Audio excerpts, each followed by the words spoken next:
You're watching the news on Bahrain International. I'm Mohammed Shaban. Good evening.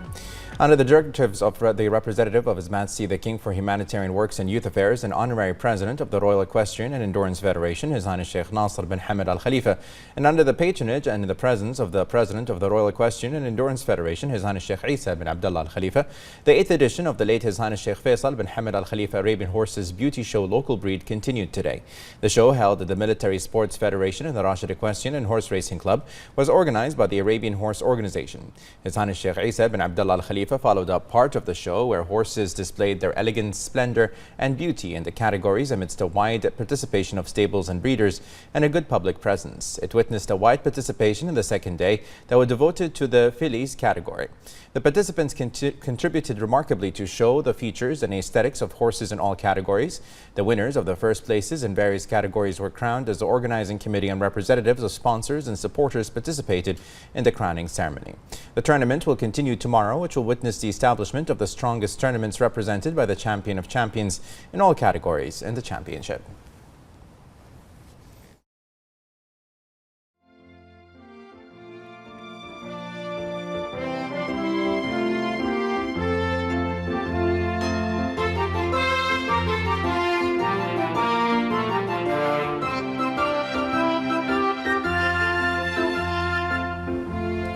Under the patronage of His Majesty King Hamad bin Isa Al Khalifa, the Kingdom of Bahrain will mark the International Labour Day on May the 1st.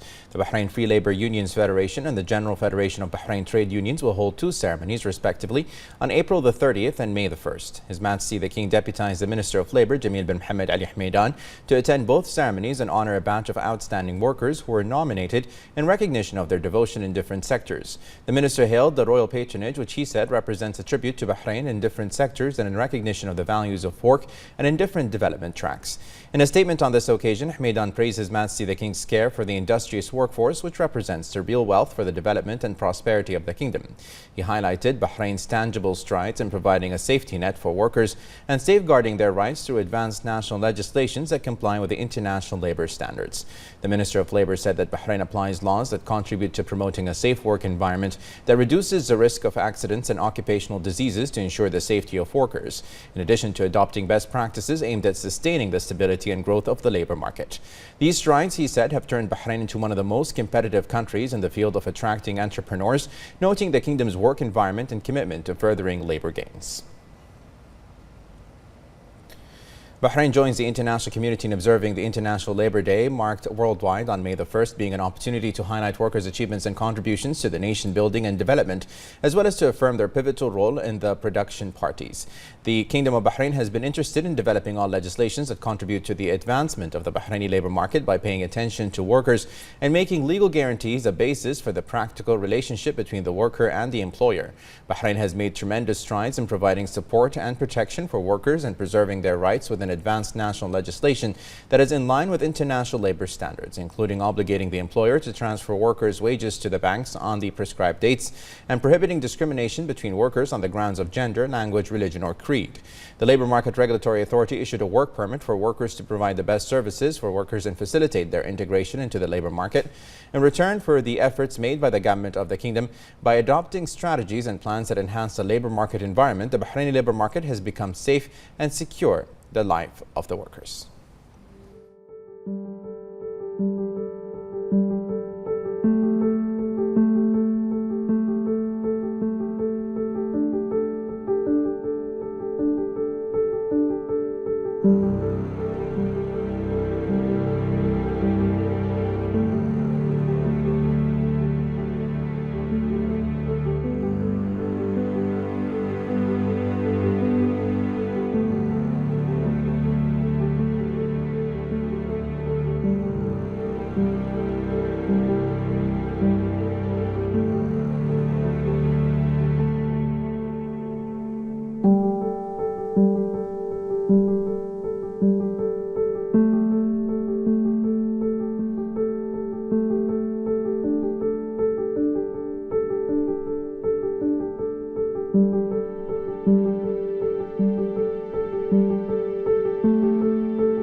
Industry and Commerce Minister Abdullah bin Adel Fakhro has lauded the support of Her Royal Highness Princess Sabika bint Ibrahim Al Khalifa, wife of His Majesty the King, and National Initiative for Agriculture Development Consultative Council President for establishing a permanent market for Bahraini farmers as a platform to encourage and promote local produce. The minister made the statements while paying an inspection visit to the permanent farmers market in Hurat Ali, accompanied by officials from the Industry and Commerce Ministry and those of the Municipal Affairs and Agriculture Ministry.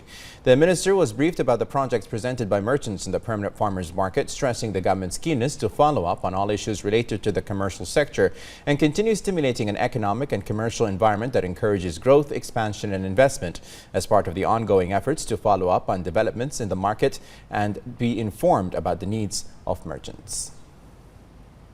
The Kingdom of Bahrain has succeeded in transferring its experience of tolerance and peaceful coexistence and rejecting violence and hatred to all parts of the world and has become an example to be followed in the Arab and international arenas as Egypt embraced the Declaration of the Kingdom of Bahrain, which is a document that expresses the thought and philosophy of His Majesty the King.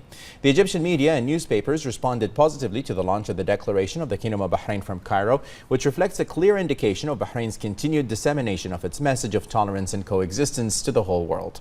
The global praise received by this initiative and the welcoming stance of Egypt confirms the principles contained in the document that constitute the pillars of coexistence, fraternity, and the rejection of violence and hatred between the components of its society as an approach to peace. This was followed by positive Egyptian media and newspaper action, stressing that the Kingdom of Bahrain's declaration from Cairo demonstrated to the world the great status enjoyed by religious freedom and the freedom of belief in the kingdom, as the various media did not neglect to highlight this great event, which confirms the clear significance of this initiative, which it reflects on the kingdom's continuation of spreading its message of tolerance and coexistence. The Shura Council will discuss in its 17th session in the first session of the 6th legislative term, which will be held tomorrow, the report of the Financial and Economic Affairs Committee regarding a draft law ratifying the agreement on the system of linking payment systems between the GCC countries, accompanying Decree number 20 for the year 2022. The agreement aims to support the desired economic integration among the GCC countries in line with the GCC Economic Agreement, aimed at strengthening their economies in light of the global economic developments. The committee's recommendations came to approve the draft law in principle, explaining that the agreement would enhance the safety and efficiency of the common Gulf payment system to reduce any potential risks to them in a way that leads to maintaining financial stability in the GCC states and serves their interests.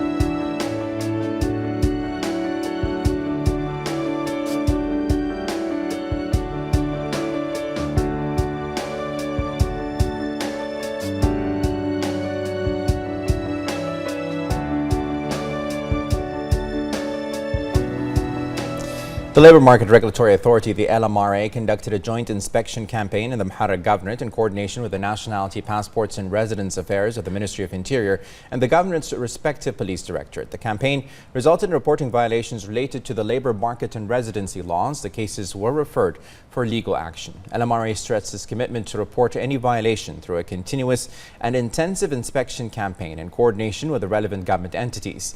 The LMRA renewed its call on all members of the society to support the efforts of government agencies in addressing illegal labour practices by reporting violations via the electronic form on LMRA's website, lmra.gov.bh, or by calling the authority's call centre on 17506-055.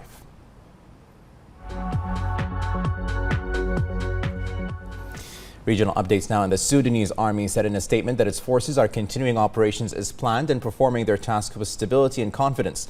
The army also affirmed that the armed forces will not give up the goal of preserving the entity of the Sudanese state, pointing out that what was thwarted during the past 2 weeks was a failed attempt to seize power. The army explained that the maneuvers which took place during the past months were aimed at destroying the country's security and cohesion. In its statement, the army indicated that it is working to create appropriate conditions so that the police and the rest of the state agencies can resume their work and life can return to normal as soon as possible. It called on all parties to stop participating in acts of sabotage. Now, amidst an already tumultuous situation in Sudan, sources have reported renewed clashes between the Sudanese army and the rapid support forces in several areas of the capital, Khartoum. Witnesses reported air, tank and artillery strikes rocking Khartoum and neighboring Khartoum Bari, violating a 72-hour extension of the truce announced by the army and the rival rapid support forces. The situation has resulted in explosions, heavy gunfire and plumes of smoke rising over the areas, causing distress to many residents who already have difficulty obtaining food, fuel, water and electricity. The army blamed the rapid support forces for violating the truce agreement, which is supposed to last until midnight on Sunday. In continuation of the evacuation efforts made by the Kingdom of Saudi Arabia under the directives of the kingdom's leadership, several evacuees arrived in Jeddah today from Sudan. The number of the arrivals is 52 from different nationalities who were transported through HMS Jubail, where the kingdom has worked to provide all the necessary needs in preparation for facilitating their departure to their countries. This brings the total number of evacuees from Sudan since the evacuation began to approximately 2,796 people, 119 Saudi citizens and 2,677 individuals from 78 nationalities.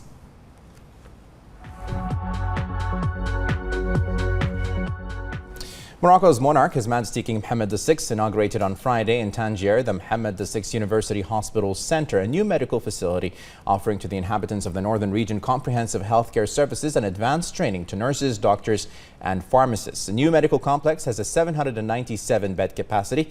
It is built on a 23-hectare site located near the Regional Oncology Center, the Nurse Training Institute and the School of Medicine and Pharmacy. Over $238 million have been invested for development in the new generation healthcare facility with advanced technologies.